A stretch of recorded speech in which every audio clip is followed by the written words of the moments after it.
Should my introduction ever be improper, I promise you remember it. Stained on the inside of your glass. What's going on, y'all? It's Malik Kwesi, aka Nazi Jedi, and this is Them Themes. And what are we going to talk about? Themes. We're going to talk about what drives an idea, what drives a story, what message pushes the plot forward. TV shows, we're going to break down film, we're going to break down anime, cartoons, all that stuff. So, we're going to talk about Kendrick Lamar's album, To Pimp A Butterfly, which came out in 2015.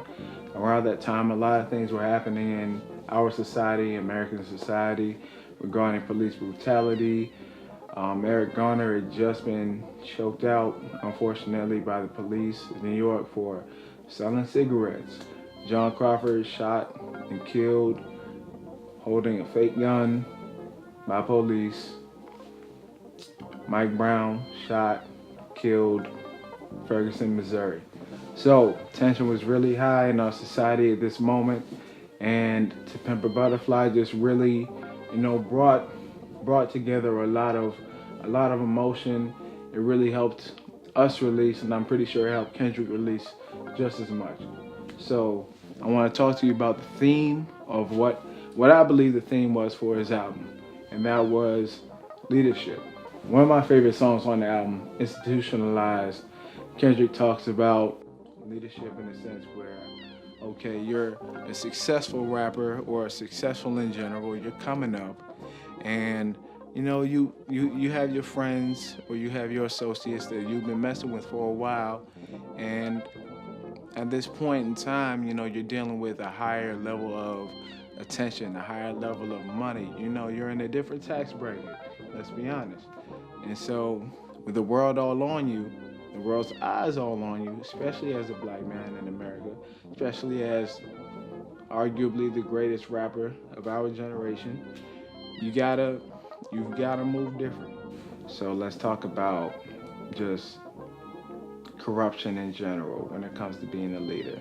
Or just, I won't even say being a leader, just being a human, succumbing to certain aspects of humanity, whether it being temptation, greed, so on and so forth. So when we talk about, say for instance, the idea of, I think it was in Mortal Man where he talks about, if shit hits the fan, are you still a fan? Now, he mentions Michael Jackson in that song. And I remember a time where it was a running joke. When you talk about Michael Jackson and children in the same sentence, you were either trying to joke or you were kind of being somewhat serious about, whether accusing the man of whatever those allegations were. And for a lot of people, if that happened to be true, it would have broken a lot of people's hearts just because of how we look up to Michael Jackson.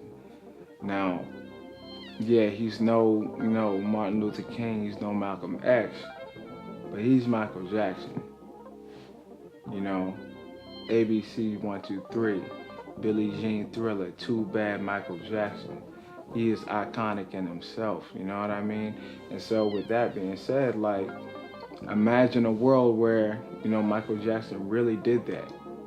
And we consider him to be a leader among the black community. Granted, regardless of what you have to say about how he looks, that's how people viewed him in general, no matter how they joked about him. Now we talk about, other black leaders like Bill Cosby, which, if shit hits the fan, are you still a fan? And then that goes into what a lot of people have, surrounding conversations on when it comes to, certain people being accused or found guilty or what have you over various allegations. And there's always that question, well, can you separate the personal from the art? And the thing is, if the personal is reflected by the art and vice versa, they can't really be separated, can they? And when you put that into perspective and you place it on, I guess the idea or the concept of a person being a leader, then things are a little more skewed. You can't necessarily view that person as a leader.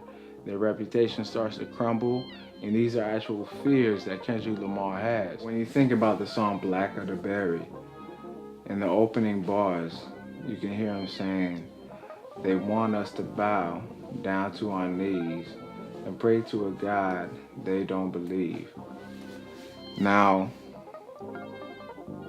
when we think about, say, black leadership in general, it came out of, different pockets, and a lot of them started out of, spiritual facets. When we think about, Martin Luther King, he was a reverend, he was a Christian man. Think about Malcolm X, he was part of the Nation of Islam. Elijah Muhammad, Nation of Islam. Marcus Garvey was a Christian, however, he still, had his own criticisms of the Bible and Christianity.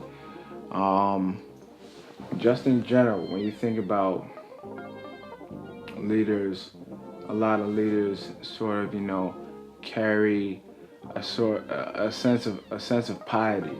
You know what I mean? They always come off very spiritual, somewhat religious. Barack Obama, we would often, hear about him being on the news and going to church. So when Kendrick has this commentary or he has these bars in his songs, you got to think about, okay, well, what does the leader believe in? Because the leader has somebody to believe in other than himself. Just like we or people should believe in a leader. A leader has something to fall on himself, whether that's faith, whether that's family, so on and so forth. So let's run back a couple songs on the album. Thinking about the song Mama, which is towards the end of the album. Now, that song for me is one of my favorites on that joint. Like, the sample is fire, but that's, when you listen to that song, he's going back to his foundation, which is his family, his community in Compton, and much different in the sense of, the beginning of the album where, he's just hanging with his homies from around the way or whatever. Like, no, he's coming home. I believe To Pimp A Butterfly was very much of, a sense of, it has a sense of duality, two halves of what a leader goes through. They have their foundation, they have their core, which keeps them strong. And then they have everything else surrounding that, trying to feed it BS or what have you. And yeah, I honestly believe that, To Pimp A Butterfly, my favorite album by Kendrick Lamar, probably his best album, is very much an album just about leadership, what it means to be a person of influence. All right, y'all, this is Malik Kwesi. This was Them Themes. Follow me on all social media at Naughty Jedi. If you guys have any other stories, any other songs, any films, any TV shows that you want me to break down the themes with, just let me know. Leave a comment underneath the video. Please drop a like. Trying to get this popping. And I'll talk to y'all later.